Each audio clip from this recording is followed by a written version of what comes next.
বেগম খালেদা জিয়া মানে হচ্ছে এক ঝলক আলো। ওনার মতো করে বসতাম, ওনার মতো সানগ্লাস পরতাম, আমার তো মেকআপের দরকার নেই।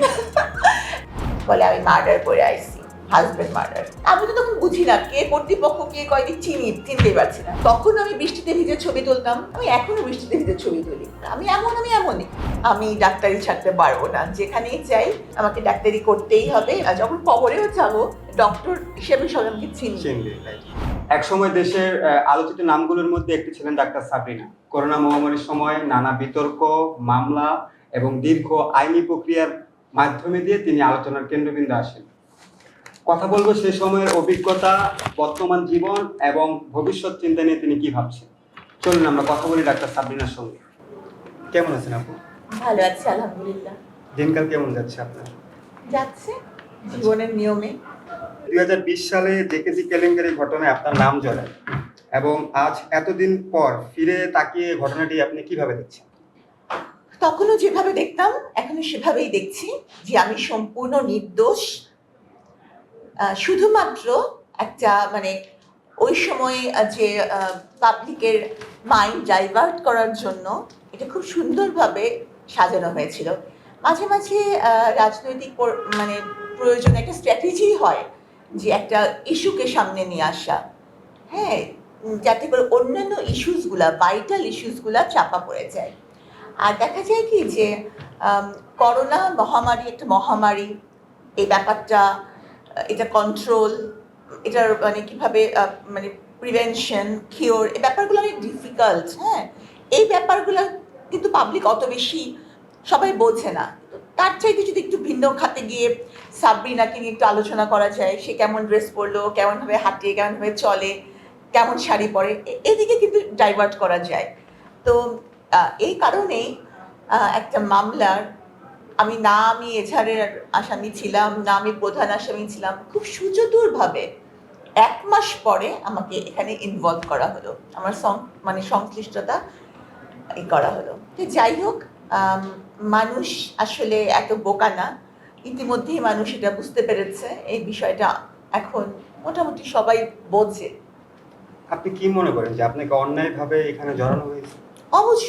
অবশ্যই। কারণ কি, আমি গত 3 বছর ধরে ক্রমাগত সকল মিডিয়া, এদিন সহ সকল মিডিয়ার সামনে কিন্তু বারবার বলছি যে আমি নির্দোষ। কেউ কিন্তু কোনো মিডিয়ার কাছে একটা প্রমাণ নিয়ে আসেনি, না সাবরিনা কিন্তু নির্দোষ নয়, সে কিন্তু আমার কাছ থেকে এভাবে টাকা নিয়েছিল। এই পর্যন্ত একটা মানুষ কি আসতে পারতো না, দেশি অথবা বিদেশে, যে এই যে দেখেন ভাই, আমার কাছে একটা প্রমাণ আছে, সাবরিনা আমার কাছ থেকে টাকা নিয়েছে। কিন্তু এরকম কেউই করতে পারেনি। আমি দ্ব্যর্থহীন কণ্ঠে সকল মিডিয়ার সামনে আগেও বলেছি, এখনো বলে যাচ্ছি এবং ভবিষ্যতে বলবো, আমৃত্যু বলবো, যে একজন কার্ডিয়াক সার্জন, তার কখনো করোনার সার্টিফিকেট দিয়ে টাকা কামানো লাগে না। কারণ হচ্ছে ওয়ার্ল্ড ওয়াইড কার্ডিয়াক সার্জনসরা সবচেয়ে হাইলি পেইড সার্জনস। আমি আরেকটা প্রশ্ন করি এইখানে, এই প্রসঙ্গে, সেটা হচ্ছে আপনার সাবেক স্বামী আরিফুল হক চৌধুরীর সঙ্গে জেকেজির কার্যক্রমে আপনার কি ভূমিকা ছিল? আসলে আমাদের দেশে স্বামীদের কার্যক্রমে স্ত্রীদের তেমন কোনো ভূমিকা কিন্তু থাকে না। তারপরেও শুধু আমি কেন, অনেক স্ত্রী আমি দেখেছি, কারাগারেও দেখেছি, স্বামীর অপরাধের কারণে সাফারার হয়। এখন উনি কি করেছেন, উনি ওনার ব্যক্তিগত লাইফে, যেমন আপনি এখানে বসে আমার সাথে ইন্টারভিউ করছেন, আপনার স্ত্রী কিন্তু জানে না যে আপনি এখানে বসে আমার ইন্টারভিউ নিচ্ছেন, নিশ্চয়ই জানবে না, কারণ প্রতিটা বিষয়ে একজন স্বামী সব কিছু তার জীবনের কথা তার স্ত্রীর কাছে সবসময় শেয়ার করে না। আর এখানে একটা মেল ইগোরও বিষয় আছে, যে পুরুষরা বেশিরভাগ সময় নিজের ইগো বজায় রাখার জন্য নিজের অফিস কার্যকলাপ সবসময় একটু স্ত্রীদের কাছে একটু গোপনই রাখতে চায়, বা তো তার কার্যকলাপ আমি তেমন জানতামও না। হ্যাঁ, আমি হচ্ছে কার্ডিয়াক সার্জন, আমি একজন সরকারি ডক্টর, আমি জাতীয় হৃদরোগ ইনস্টিটিউটের রেজিস্ট্রার, এবং একজন রেজিস্ট্রার শুধু অপারেশনই করেন না, তিনি MS কার্ডিয়াক সার্জারি স্টুডেন্টদেরকে পড়ান। আমিও তাই করতাম, আমি MS কার্ডিয়াক সার্জারি স্টুডেন্টদের ক্লাস নিতাম, পরীক্ষা কন্ডাক্ট করতাম। তা উনি কি করছেন না করছেন এটা আমার জানার বিষয় না। আমরা যদি আরেকটু পিছনে যাই, আপনার যে কারা জীবনটা, আসলে আপনার কারাগারে কাটানোর সময় আপনার জীবনে কতটা বদল এসেছে, আবার কি বদল এসেছে আপনার জীবনে? প্রথম কথা হচ্ছে যে আমি মানুষ চিনে গেছি। হ্যাঁ, আগে আমি মানে মানুষকে যেভাবে বিশ্বাস করতাম বা মানে বন্ধু-বান্ধব, হ্যাঁ, আত্মীয়স্বজন। কিন্তু যখন আমি কারাগারে গেলাম না, তখন আমি বুঝলাম যে কেউই আপন না, কেউই না। শুধুমাত্র বাবা-মাই আপন। কষ্টে, দুঃখে, বিপদে, হ্যাঁ, সবাই যখন আপনার against এ, আপনার বাবা-মা আপনার উপর বিশ্বাস রাখতে পারে। হ্যাঁ, আপনাকে তারা উপহাস করে না, আপনার পাশে দাঁড়ায়। বা আপনাকে হেল্প করলে একটা বিপদে পড়ে যাবে সেটা ভাবে না। তো আমি বলব যে এই উপলব্ধিটা আমার হয়েছে। আরো অনেক কিছু জীবনের উপলব্ধি ঘটেছে। আমি অনেক সংযমী হয়েছি। আমি আগে যেমন মানে কখনো কিছু সঞ্চয় করতাম না টাকা-পয়সার ব্যাপারে। আমি সংযম করতে শিখেছি। কারাগারে কষ্ট করতে শিখেছি। এখন আমি মোটা চালের ভাত আমার কোনো অসুবিধা হয় না। কোনো খাবারই আমার কাছে খারাপ লাগে না। আগে আমি অপচয় করতাম হয়তো কিছুটা। এখন আমি ছোট্ট, ছোট্ট জিনিসও অপচয় করি না। এক বিন্দু ভাত যদি পড়ে আমার মনে হয়, আল্লাহ! ওই ভাতটা কেন পড়লো? আমি ওটা তুলে খেয়ে ফেলি। হ্যাঁ? তো অনেক কিছু শিখেছি। আমি যেভাবে আসলে বড় হয়েছি, সবাই জানে যে আমার একটা লাইফের একটা বড় অংশ বিদেশে কেটেছে। আমার বাবা সচিব ছিলেন। তো সবকিছু মিলে হয়তো কিছুটা অন্যরকম মানে আমি আ অতটা সংযমী ছিলাম না। আম উম এরকম। কিন্তু এখন আমি মিতব্যয়ী হয়েছি। কারণ কেউ কিপটা বললে আমার কিছু যায় আসে না। আরেকটা ব্যাপার হচ্ছে, আমি নিজের আনন্দের জন্য বাঁচা শিখেছি। একটা সময় ছিল যে অন্য কি ভাবলো? আচ্ছা সে কি আমাকে খারাপ ভাবছে? কিন্তু পরে দেখলাম যে, যে খারাপ ভাবলো, ভালো ভাবলো তারা কেউ আমার বিপদে নাই। তো why should I care for them? হ্যাঁ, আমার কাছে যেটা সহি মনে হবে, সেটা ধর্ম এবং আইন অনুযায়ী যেটা আমার কাছে সহি মনে হবে, আমি সেটাই করব। সুন্দর। জেল জীবনের সবচেয়ে কঠিন মুহূর্ত কোনটা ছিল আপনার? আসলে জেল জীবনটা এতই কঠিন যে কোনটার চেয়ে কোনটা কঠিন এটা বলা যাবে না। খাওয়া কঠিন। ১ম এ তো খেতেই পারতাম না যে এত শক্ত, শক্ত ভাত গলা দিয়ে নামে না। মানে হচ্ছে যে ভাতগুলো এত বড়, বড় দানা। কোন রকমে হলুদের গন্ধওয়ালা ডাল দিয়ে মাখিয়ে কোন রকমে গিলতাম। ঘুমানো কঠিন। মানে আমার জন্য যে জায়গাটুকু বরাদ্দ সবার জন্যই। মানে আমার হাইট যা, আমি পা লম্বা করে কোনদিনও ঘুমাতে পারতাম না। আর ইলিশ ফাইলের মতন। মানে আমি এপাশে ঘুরলে একজন বন্দী, এপাশে ঘুরলে একজন বন্দী। মানে আমি বেশি নড়াচড়া করলে ওদের ডিস্টার্ব হবে। এরকম। গোসলের ব্যাপারে যদি আসি, গোসলের ব্যাপারে হচ্ছে যে একটা এরকম এই সাইজের একটা চৌবাচ্চা, সেখানে এরকম ২ টা চৌবাচ্চা, একটা হাজতি, একটা কয়েদি। ওখানে আমরা সবাই গোসল করি। হ্যাঁ? কখনো এমনও হয়েছে যে ২ টা কাপড়, একটা কাপড় ভেজা আছে, আরেকটা কাপড় গোসল করে শরীরেই শুকাতে হয়েছে। ময়লা পানি আসছে ওটা এভাবে আঁচল দিয়ে এভাবে ছেঁকে সেই পানিটা ময়লাটা করে আমরা সেটা ব্যবহার করেছি। তারপরে আমি আল্লাহর কাছে শুকরিয়া জানাই যে আমার কখনো কোনো ইচিং, কোনো আ খোসপাঁচড়া, চুলকানি এগুলা হয়নি। আমার চুল আ আ কোনো কিছুই আল্লাহর রহমতে নষ্ট হয়নি। আমি বলব যে এটা আল্লাহর তরফ থেকে একটা বিশাল রহমত আমার জন্য। তারপরে হচ্ছে যে শুধু নিজের কষ্ট না, অন্যদের কষ্ট দেখেছি। দেখা গেছে একটা নারী কারাগারে গেছেন, পরিবার তার সাথে সম্পর্ক রাখেননি। তার এমনও কারাগারে এমন অনেক বন্দী আছে, সে ভুলেই গেছে ডিম কেমন হয় খেতে। এই ডিমের জন্য কত লোভ তার। একটা যদি ডিম খেতে পারতাম, শুধুমাত্র উৎসব ছাড়া, ঈদ ছাড়া অথবা বিজয় দিবস ছাড়া ডিম তারা চোখে দেখে না। তো একটা হাতের তালুর মধ্যে যখন একটা ডিম নিয়ে সেটার দিকে তাকিয়ে থাকে, তার চোখে পানি আসে। ধরেন ১৬ বছর জেল খাটছে। তো এরকম শুধু আমার না, অনেকেরই অনেক ঘটনা আছে। আর অনেকেই মনে করেন যে যারা কারাগারে যায় তারা সবাই দোষী। না, সবাই দোষী না। অনেকে মিথ্যা মামলা, ষড়যন্ত্রের শিকার হয়েও কারাগারে যান। হ্যাঁ? তো আমার মনে হয় যে তাদের প্রতি আমাদের আরো একটু নমনীয় এবং কারাগার থেকে বের হওয়ার পরেও তাদেরকে আমরা যে দৃষ্টিতে দেখি, মানে তাদেরকে মনে করি কুষ্ঠরোগীর মতন। আগেকার দিনে যে কুষ্ঠরোগীর প্রতি মানুষের ফিলিংসটা ছিল না? এখন ঠিক কারাগারের থেকে বের হওয়া মানুষের প্রতি ওরকম ফিলিংস। না তাকে কোনো দাওয়াতে ডাকে, না তাকে কেউ বিয়ে করে, না তাকে কেউ কোনো চাকরি দেয়। তারা একবার আদালতের সাজা খেটে বের হয়। আবার সমাজ থেকে সাজা নেয়।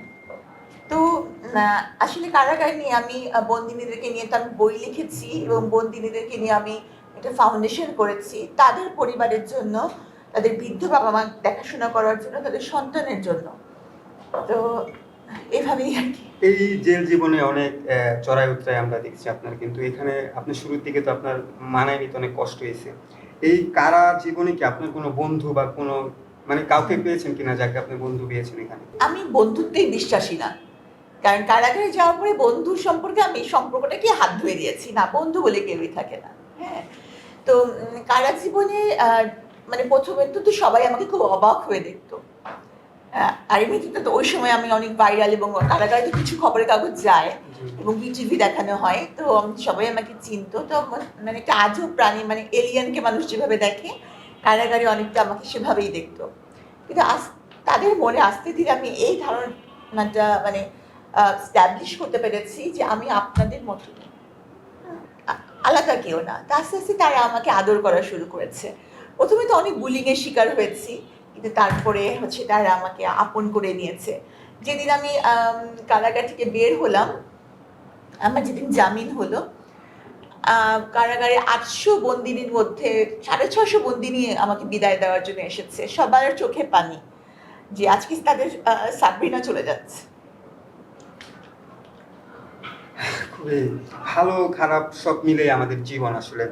আমি যদি একটু বলি, আপনি একটা বললেন যে বন্ধুত্বের সম্পর্কে আপনি বিশ্বাসী না, এবং আপনি ইমোশনাল হয়ে যাচ্ছেন এই গল্প বলার সময়। আমরা গল্প না, আসলে এটা বাস্তব, আপনার জীবনে বাস্তব। বন্ধু সম্পর্ক উঠে যাওয়ার কারণ যখন আপনি আপন মানুষের থেকে কষ্ট পেয়ে আপনি যে কারাভোগ করেন, সেই থেকেই কি আপনি বন্ধু সম্পর্কের থেকে উঠে যাওয়া, নাকি অন্য কোনো কারণ আছে আসলে? সেটা একটা কারণ অবশ্যই, যে এই মামলায় আমি সম্পৃক্তই হতাম না, যেটা আমি হয়েছি আমার মরহুম স্বামী প্রাক্তনের কারণে। তাহলে তো আমার এখানে সম্পৃক্ত কোনো প্রশ্নই হচ্ছে না। আরও কিছু শত্রুও ছিল, কলিগসদের মধ্যে শত্রু ছিল, প্রতিহিংসার ভাব ছিল, যে কারণে তারাও আমাকে এভাবে ব্যাপারটাতে ষড়যন্ত্রের একটা করেছে। তো সব কিছু মিলেই আরেকটা ব্যাপার হচ্ছে যে যারা বন্ধু বান্ধবী ছিল, হ্যাঁ বন্ধু তো না বান্ধবী ছিল, তো তারাও কেউ আমাকে কারাগারে দেখতে যায়নি। হয়তো এমন হতে পারে তাদের পরিবার থেকে হয়তো ভাবছিল গেলেই সাবরিনাকে দেখতে গেলে কোনো নিজে কোনো বিপদে পড়ে যায় কিনা। আর আরেকটা ব্যাপার যে যখন আমি ফেসবুক চালাতাম, তখনও কিন্তু আমি ফেসবুকে যথেষ্টই পরিচিত মুখ ছিলাম, কারণ তখন আমি লিখতাম এবং আমার ফেসবুকে অনেক থাকে না সুশীল কামিল টাইপের লোকজন ছিল। হ্যাঁ, তখন আমি কার্ডিয়াক সার্জন, তো ওই সময় আমার ফেসবুকে যারা ছিলেন মোটামুটি কামেল আদমিরাই ছিলেন। তো তখন আমি দেখলাম যে কামেল আদমিরা, মানে যারা সুশীল ব্যক্তি, তারা কিন্তু কারো বিপদে ঝাঁপিয়ে পড়ে না। কেন পড়ে না? তারা সবসময় নিজের পিঠ বাঁচাতে চায়। কারণ কারো সম্পর্কে বিপদে করতে গেলে তাদের তাদের অবস্থান নড়বড়ে হতে পারে, তাদেরকে নিয়ে প্রশ্ন উঠতে পারে। এই জন্য কখনোই দেখবেন না কোনো ওরকম কোনো ব্যক্তিরা বিপদে এসেছে। তো আমি যখন এরপর কারাগার থেকে বের হলাম, এখন আমার প্রায় ৭ লাখ ফলোয়ার্স আছে। তো আমি কোনো কামাই আদমিকে আমার ফেসবুকে নেই না। আমার ফেসবুক এখন সব সাধারণ মানুষ, এবং তারা আলোচনাও করে, সমালোচনাও করে, হয়তো কটু কথাও বলে, ভালো কথাও বলে, কিন্তু আমি খুশি। তারা কেউ কামেল আদমি না। হ্যাঁ, এবং তারা আমাকে ইম্পর্টেন্স দিয়ে দেখে। কারাগারে থাকাকালীন সময় আপনি নাকি নিয়মিত নতুন নতুন শাড়ি পরতেন, সাজগোজ করে থাকতেন, এবং কি সঙ্গে একটা ছাতা রাখতেন। আচ্ছা, এখন প্রথম কথা বলি, নতুন নতুন শাড়ি পরার বিষয়টা হচ্ছে যে কারাগারে কিন্তু আপনি একটার মানে দুটোর বেশি ব্যাগ রাখতে পারবেন না। তো নতুন নতুন শাড়ি পরার বিষয়টা তো একেবারেই না। আমি যখন আদালতে হাজিরা দিতে যেতাম, তখন কয়েদিরা তাদের শাড়ি তখন যত্ন করে তুলে রেখেছে, দেখবেন খুব সুতি শাড়ি। আমি কিন্তু ইউজুয়ালি সুতি শাড়ি পরতাম না, তো ওদের সুতি শাড়িগুলো ওরা আমাকে দিত, এমনকি ওরা পরিয়েও দিত, এবং খুব খুশি হতো যে ওদের শাড়ি আমি পরেছি। হ্যাঁ, they use to feel proud of that. তো ওইটা। আরেকটা ব্যাপার হচ্ছে যে সাজগোজে তো প্রশ্নই ওঠে না, কারণ হচ্ছে কারাগারে তো আয়না ব্যবহার করারই নিয়ম নেই। আয়না ব্যবহার করা এই কারণেই যায় না যে আয়না ভেঙে যদি একজন বন্দিনী একজনকে আক্রমণ করে, অথবা নিজেকে যদি কোনো ক্ষতি করতে চায়, তো কারাগারে আয়না ব্যবহারের নিয়ম নাই। আর আমি তো মানে আমার তো মেকআপের দরকার নেই। আচ্ছা, এখন হচ্ছে ছাতার ব্যাপারটা, that is absolutely right, because আমি সবসময় ছাতা ব্যবহার করতাম তখন। আমার মনে আছে যে আমার তখন তৎকালীন সময় যিনি ছিলেন জেলার ছিলেন, হ্যাঁ, তো হালিমা আপা, তো উনি আমাকে একদিন ছিলেন, উনি সুপার ছিলেন হালিমা আপা। উনি বলছেন, একটা কথা জিজ্ঞেস করি আপা, আপনি কি বের হয়ে মুভি করবেন? আমি বলছি, কেন জিজ্ঞেস করছেন? তা আমি বলছি, আপনি সবসময় ছাতা ব্যবহার করেন যাতে আপনি কালো না হয়ে যান। আমি বলছি, না, মুভি করার ইচ্ছে নাই, তবে হচ্ছে রোদে ছাতা ব্যবহার করাটি উচিত। তবে মানে আমি এটা এটা করতাম, মানে যখন আমি বাগানে পানি দিতাম, মানে কাশিমপুরে কিন্তু মারাত্মক রোদ, মানে রোদ মানে কি, গা পুড়ে যাওয়ার মতো রোদ কাশিমপুরে। তো তখন আমি অবশ্য গাছে পানি দেওয়ার সময়টাতে ছাতা ব্যবহার করতাম। কারা জীবনে যখন উৎসব হতো তখন কি নাচ গান বা কোনো আনুষ্ঠানিক অনুষ্ঠানে কি আপনি অংশগ্রহণ করেছেন কিনা বা কোনো? হ্যাঁ, ঘটনাটা হচ্ছে যে আমি যখন ঈদে অভিযুক্ত হলাম, তখন আমার ভিডিওগুলো তো ভাইরাল হওয়া শুরু করলো। মানে তখন অনেকেই বলছেন যে, তখনও কিন্তু আমি কারাগারে যাইনি, তো বলছেন যে উনি ডাক্তার, উনি কেন বৃষ্টিতে ভিজবেন, উনি কেন নাচবেন। আসলে আমি ছোটবেলা থেকে নাচ শিখেছি এবং নাচ আমার প্যাশন। তো অনেকেই আমার শুভাকাঙ্ক্ষী বলে যে, তুমি তোমার ফেসবুক আইডি থেকে এই নাচের ভিডিও এগুলো সরিয়ে দাও। আমি বললাম, নাচের সাথে মামলার কি সম্পর্ক? আর আমি একটু তেরা কিসিমের, হ্যাঁ, মানে আমার কাছে যেটা মনে হবে যে না, তো নাই। তো আমি বললাম যে আমি মামলার সাথে আমি নাচি, এটার কি সম্পর্ক? আমি নাচি মানে আমি প্রতারণা করতে পারি? এটা তো হতে পারে না। তা আমি সরালাম না। তো যাই হোক, পরবর্তীতে যখন কারাগারে গেলাম, আমি ভাবলাম যে না না, আমি আর জীবনেও নাচ টাচ করবো না ভাই, করবোই না। তো কারাগারের জন্য একটা প্রোগ্রাম হয়, মানে বড় প্রোগ্রামই হয় ওখানে, যখন সিভিল সার্জন, তারপরে আরো অনেক ওখানকার যারা থাকে আর কি, তারা আসেন, মানবাধিকার থেকে মানুষ আসেন। তো আমাকে জেলার যিনি ছিলেন তখন, বিথি আপা, উনি রিকোয়েস্ট করলেন যে প্লিজ আপনি একটা পারফরমেন্স করেন। তা আমি তো রাজি না। তো পরে সব কয়েদি হাজতিরা এসে আমাদেরকে বললো যে আমাদের জীবনে বিনোদন বলে কিছু নাই, তো আপনি একটু আম, একটু আমাদের দিকে মুখ চেয়ে করেন। হ্যাঁ, তো তখন আমি একটা গান আছে না, ও আমার পুরান জেলখানা, শুনেছেন বোধহয়? হ্যাঁ, শুনেছি। ও আমার পুরান জেলখানা, ওই ওই গানটার সাথে আমি নাচলাম সেদিন। ওই গানের সাথে পারফরমেন্সে হাজতি কয়েদিরা সবাই চোখের পানি ফেলেছিল ওই গানটার সাথে। তো ওই আবার শুরু হলো, ও নাচ আবার ধরলাম।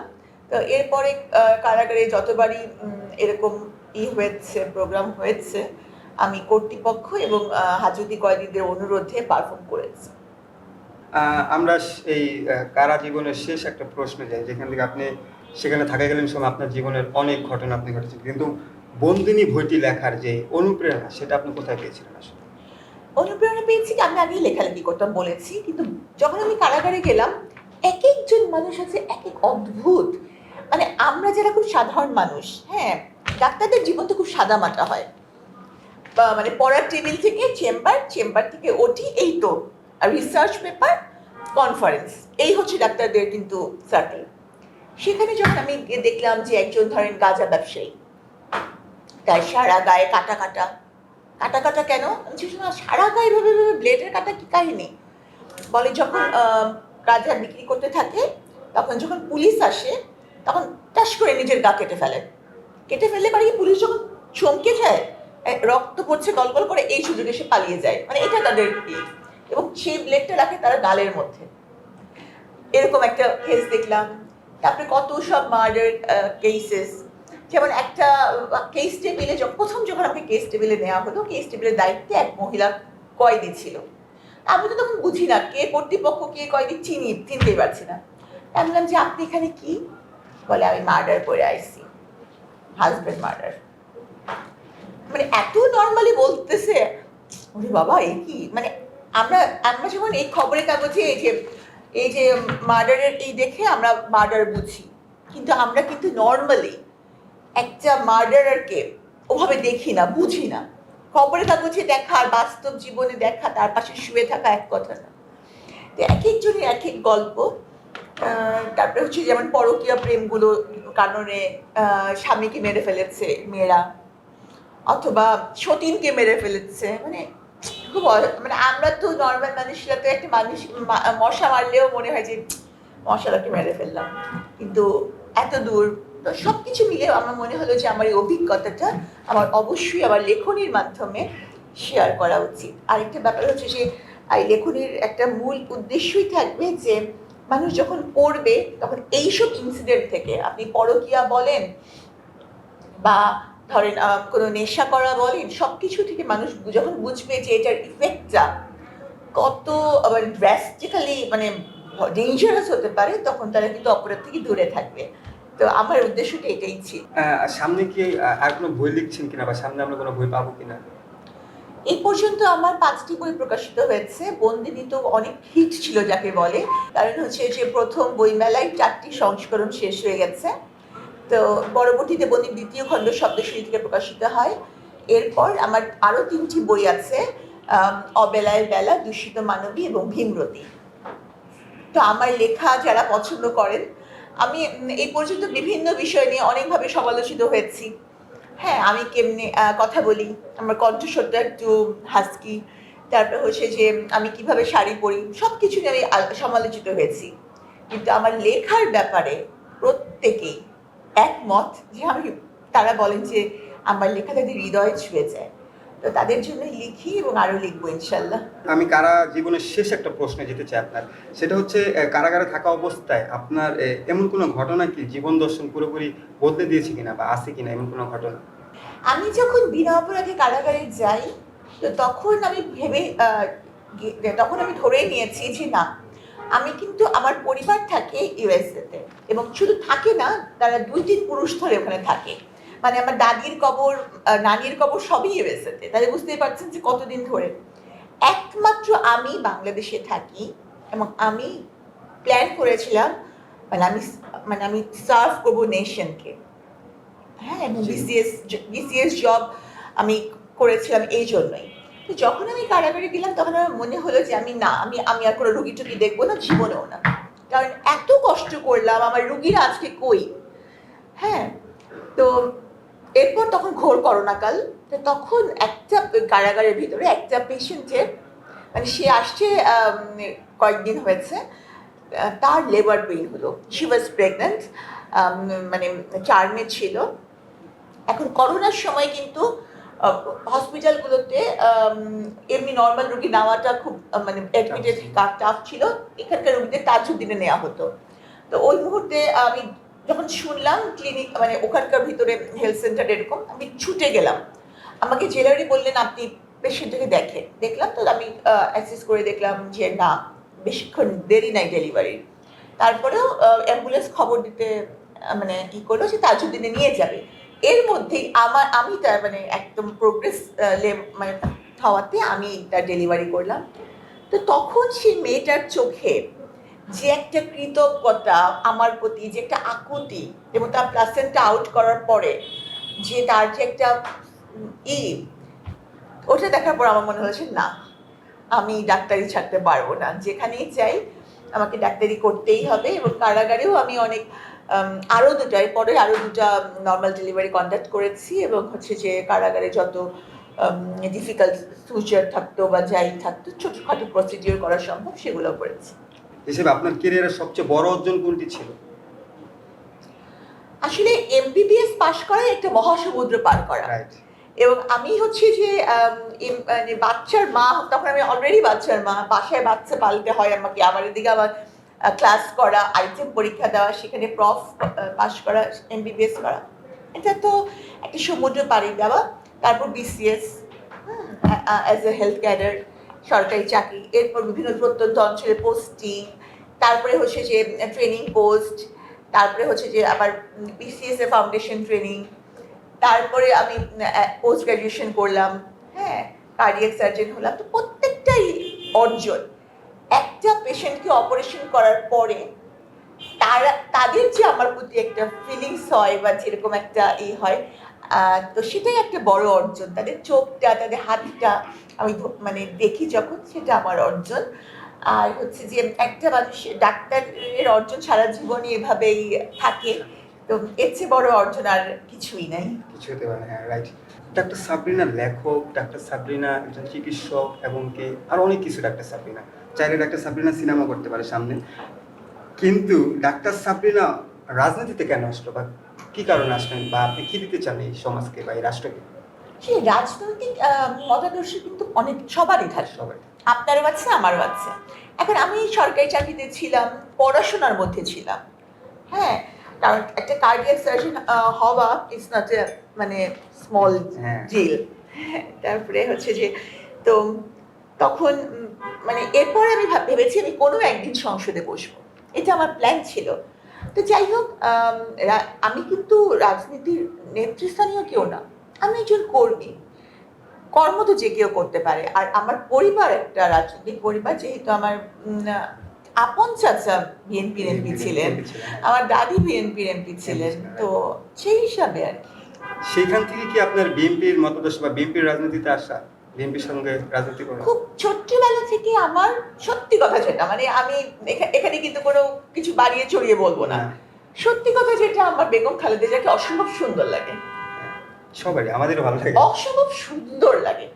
এবং হচ্ছে যে আমার আম্মাও বলে যে এত সুন্দর, আমার আম্মা ওনাকে দেখেছেন, আমি কিন্তু ওনাকে কখনো সামনাসামনি দেখিনি। এই জন্য আমি আফসোসও করি যে আমি ওনাকে যদি সামনাসামনি দেখতে পারতাম। আমার আম্মা বলেন যে বেগম খালেদা জিয়া মানে হচ্ছে এক ঝলক আলো। তো তখন থেকে আমার মানে থাকে না, আমার কিন্তু সৌন্দর্যের প্রতি একটা আকর্ষণ আছে। তা আমি এখন তখন ওনার মতো করে বসতাম, ওনার মতো সানগ্লাস পরতাম, উনি যেভাবে বসেন না সংসদে বসতেন সেভাবে ফলো করতাম।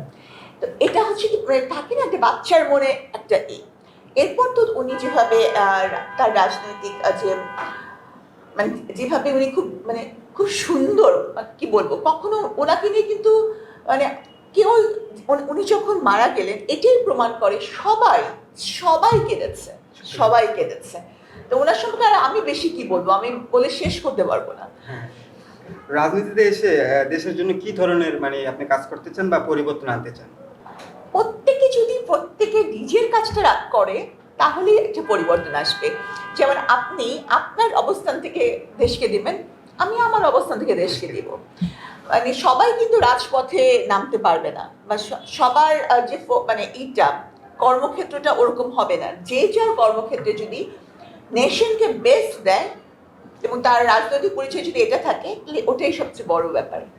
সেই আশা করি, সেই দোয়া করে আপনি এগিয়ে যান। এবং আমি যদি আরেকটা প্রশ্ন করি, যে অনেকেই মনে করেন যে আপনি এখন নিজের ভাবমূর্তি পুনর্গঠনের চেষ্টা করছেন, আপনি কি বলবেন আসলে? আমি আসলে মুখে এক মনে আরেক, মানে আমি এতটা হিপোক্রেট না। হ্যাঁ, আমি হচ্ছে আমি যেমন আমি তেমনই। তখন আমি বৃষ্টিতে ভিজে ছবি তুলতাম কারাগারে যাওয়ার আগে, আমি এখনো বৃষ্টিতে ভিজে ছবি তুলি। মানে আমি হচ্ছে পুনর্গঠন করে একবার নিজেকে মোল্ড করার চেষ্টা করছি তা না, আমি এমনই।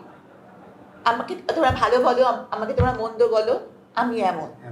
হ্যাঁ, তো ভাবমূর্তি পুনর্গঠন করতে হলে আমি হচ্ছে গিয়ে আমি আগের মানে আমি ভাবসাব দিতাম যে না আমি খুব ভালো ভদ্র, না, আমি যেমন আমি তেমনই। বরং আগে হচ্ছে যে আমি একজন সম্পূর্ণভাবে কার্ডিয়াক সার্জন ছিলাম, আমার পরিচয় এখন বন্দিনী, তাই জেল খেটে আসছি। যারা আপনাকে নিয়ে পিছনে বা আপনার পিছনে কথা বলে তাদের জন্য আপনার কি বার্তা থাকবে? আসলে যারা আমাকে নিয়ে কথা বলে তাদের কাছে প্রথমেই আমি বলবো একটা বিষয়, যে তারা অ্যাটলিস্ট আমাকে নিয়ে ভাবছে। হ্যাঁ, একটা জিনিস ফেসবুকে লিখতেও তো সময় লাগে, তারা আমাকে নিয়ে ভাবছে, লিখছে, কেউ কেউ আমাকে উপদেশ দেয়। আমার তো মানে ওদের কাছে আমি কৃতজ্ঞ, কারণ আমরা ডাক্তাররা চেম্বারে বসে উপদেশ দিই, পেশেন্টের কাছ থেকে আমি টাকা নিই, কিন্তু ওরা আমাকে উপদেশ দিচ্ছে একদম ফ্রি। তাদেরকে বিকাশে কোনো টাকাও আমাকে পাঠাতে হচ্ছে না, অথচ তারা আমাকে বলছে আপনি এটা করেন, এটা পরেন, চুল এমন করেন, আপনি শাড়ি এমন পরেন, লিপস্টিক ওই কালার লাগান। মানে তারা আমাকে উপদেশটা দিচ্ছে ফ্রি, অথচ আমি চেম্বারে বসে উপদেশ দিয়ে পেশেন্টের কাছ থেকে টাকা নিচ্ছি। তারা তো আমার চেয়ে অনেক মহৎ, তাই না? জীবনের সবচেয়ে বড় শিক্ষা কি আপনার? জীবনে আমার সবচেয়ে বড় শিক্ষা হচ্ছে বাবা মা সবচেয়ে আপন। বাবা মার কথা অনুযায়ী আর যাই করেন না কেন বিয়েটা অন্তত কইরেন, কারণ বাবা মা ওই লোকটাকে না চিনলেও আপনাকে চেনে, সেই ব্যক্তির সাথে আপনি অ্যাডজাস্ট করতে পারবেন কিনা এইটা বাবা মা ভালো জানেন। তা আমি বলবো যে আমি নিজে এটা না করে সাফার করেছি, আপনারা কেউ আমার মতো সাফার করবেন না, এটা একটা। আরেকটা বড় ব্যাপার হচ্ছে জীবনে পড়ে অনেক কারণেই মানুষ পড়ে যায়। হ্যাঁ, ব্যবসায় লস হতে পারে, স্বামী স্বামী পরকীয়া করে চলে যেতে পারে, আরেকটা বিয়ে করতে পারে, প্রেমিক ধোকা দিতে পারে, বন্ধু ব্যবসায় প্রতারণা করতে পারে। শুধু জেলে যাওয়াই কিন্তু মানুষের জীবনে টার্নিং পয়েন্ট না, এরকম অনেক ধরনের ঘটনা ঘটতে পারে। তো সেক্ষেত্রে পড়ে গেলেও হেরে যাওয়া যাবে না, এই থাকবে যে লাইফ অনেক বড়, আমি নিজের কোনো ক্ষতি করব না। অনেকে আছে না যে স্বামী পরকীয়া করছে তো সে করে ফেলেছে আত্মহত্যা। কেন ভাই? তার বাবা মা নাই, তার সন্তান নেই, সমাজের প্রতি তার কোনো কমিটমেন্ট নাই। স্বামী গেছে, তুমি নিজের মতো করে বাঁচো। নিজের মতো বাচ্চা মানে এই না যে আরেকটা লোকের সাথে প্রেম করো। নিজের মতো বাচ্চা মানে নিজের ক্যারিয়ার, নিজের আইডেন্টিটি স্ট্যাবলিশ করো। তো আমি বলবো যে আমি এই শিক্ষা নিজে পেয়েছি, আপনাদেরকেও সেই শিক্ষাই আমি দিতে চাই। ডাক্তার সাবরিনার সম্পর্কে মানুষ কোন মানে বড় মানে ভুল ধারণা নিছে ভাই, কোন বিষয়টার উপরে যে আপনাকে ভুল ধারণা বা ভুল ভাবে আসলে? যেটা করোনার মামলা নিয়ে ভাবে সেটাই সবচেয়ে বড় ভুল। আর বাকি বিষয় হচ্ছে কি দূর থেকে মানুষ আমাকে দেখে, তো দূর থেকে দেখে অনেকেই ভালোবাসে। ভালো না বাসলে কিন্তু আজকে আমি আপনার সামনে বসে আপনি আমার ইন্টারভিউ নিতেন না, তাই না? তো মানুষ আমাকে ভালোবাসে নিশ্চয়ই দেখে। আর হচ্ছে যে কেউ যদি দুটো গালি দেওয়ার জন্য হলেও দেখে তো দেখে।